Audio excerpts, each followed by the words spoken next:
안녕하세요. 여러분, 매주 목요일이 되면 꼭 보게 되는 부동산 기사 제목이 있습니다. 서울 집값 몇 주 연속 상승, 마포성동 꿈틀, 서울 곳곳에서 최고가 경신. 정말로 집값이 계속 오르고 있다는 뜻일까요? 아니면 우리가 보고 있는 통계 자체가 왜곡되어 있는 걸까요? 오늘은 서울 집값 주간 통계의 허화실, 그리고 그 속에서 우리가 앞으로 어떻게 투자 방향을 잡아야 할지 한번 이야기해 보겠습니다. 여러분은 믿을 수 있나요? 주간 집값 통계를 말이죠. 한국부동산원은 매주 주간 동향지수를 발표합니다. 국가공인 통계이자 언론과 정부, 심지어 학계까지 가장 빠르게 참고하는 지표죠. 그런데 문제는 이 수치가 실제 시장을 제대로 반영하지 못한다는 데 있습니다. 예를 들어볼까요? 서울 강남구의 한 아파트. 전용 면적 76제곱미터 사이즈죠. 부동산원이 발표한 시세 범위는 30억에서 32억 원. 하지만 실제 거래된 가격은 무려 36억 원이었습니다. 통계보다 4억 원이나 더 비쌌던 겁니다. 마포구의 한 아파트도 마찬가지입니다. 올해 3월 첫째 주 시세는 18억 7천에서 20억 2천만 원. 하지만 실제 거래는 21억 3천 혹은 18억에도 거래되었으니, 즉 통계가 제시한 범위보다 위아래로 크게 벗어난 거래가 이어지고 있었습니다. 한마디로 말해 통계는 평온해 보이지만 실제 거래는 출렁이고 있다는 겁니다. 이렇게 되면 시장 참여자들은 혼란스러워질 수밖에 없죠. 집값이 안정세다 라는 통계가 발표되면 매도자는 매물을 걷어들이고 매수자는 불안해져서 추격 매수에 나서기도 합니다. 통계 하나가 시장을 흔드는 겁니다. 문제는 여기서 끝나지 않습니다. 잘못된 통계는 결국 정책 판단에도 영향을 줍니다.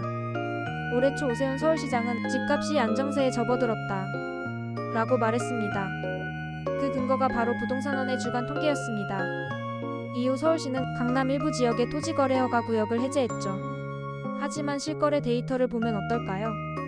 그 시기 실제 거래 가격은 오히려 상승세를 보이고 있었습니다. 결국 통계에 기반한 정책이 현실을 제대로 반영하지 못한 셈입니다. 그리고 이런 왜곡은 우리 모두에게 불이익으로 돌아옵니다.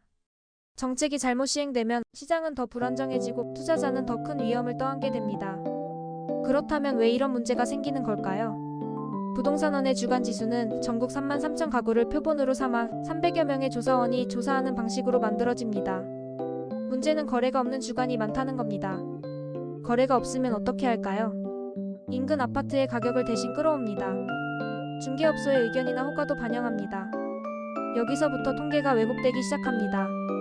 호가는 실제 거래가와 다를 수밖에 없고 조사원마다 기준도 달라지기 때문이죠. 또 조사원 한 명이 100개 넘는 아파트를 담당하다 보니 오류 가능성도 큽니다. 결국 통계가 아니라 추정치에 가깝게 되는 겁니다. 해외 사례를 보겠습니다. 미국이나 일본, 유럽 대부분의 국가는 월간 혹은 분기 통계만 발표합니다.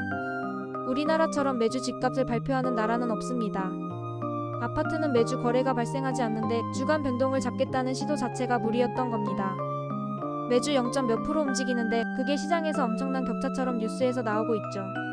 그래서 이런 논란은 몇 년째 이어져 왔습니다. 국토부도 결국 연구 용역을 발주했고 최근 보고서에서는 주간 통계는 폐지해야 한다 라는 의견까지 담겼습니다.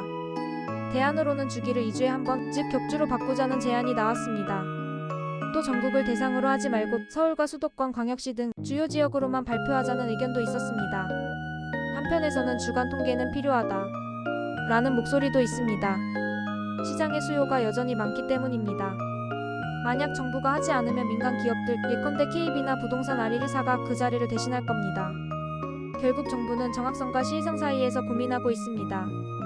정확성을 높이려면 발표 주기를 길게 가져가야 하고 시의성을 유지하려면 매주 데이터를 내놓아야 하는 딜레마에 빠진 겁니다. 자, 그렇다면 투자자는 어떤 지표를 봐야 할까요? 첫째, 실거래가 지수입니다. 실제 거래된 계약을 기준으로 만들어지기 때문에 시장의 움직임을 가장 솔직하게 보여줍니다. 둘째, 거래량입니다. 가격보다 거래량이 더 중요한 경우가 많습니다. 거래가 줄어드는 시점은 시장 전환기의 신호탄이 될 수 있습니다. 셋째, 입주 물량입니다.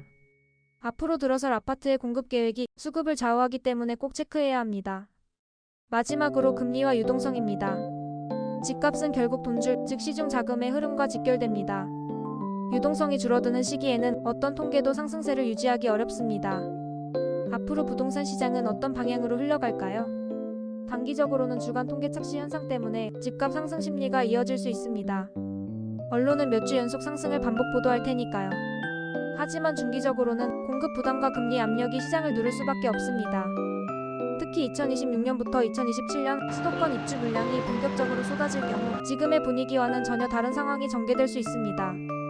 장기적으로는 결국 데이터 체계가 개선되어야 합니다. 정확한 통계 없이는 올바른 정책도 올바른 투자 판단도 불가능하기 때문입니다. 오늘은 서울 집값 주간 통계의 허와실 그리고 그 속에서 우리가 봐야 할 투자 지표를 살펴봤습니다. 매주 반복되는 집값 몇 주 연속 상승 이라는 기사 제목에 휘둘리기보다는 실거래와 거래량 그리고 장기적인 공급 흐름을 보는 게 훨씬 더 중요하다는 사실. 여러분은 앞으로 집값 통계 어떻게 받아들이실 건가요? 댓글로 여러분의 생각을 함께 나눠주시면 좋겠습니다.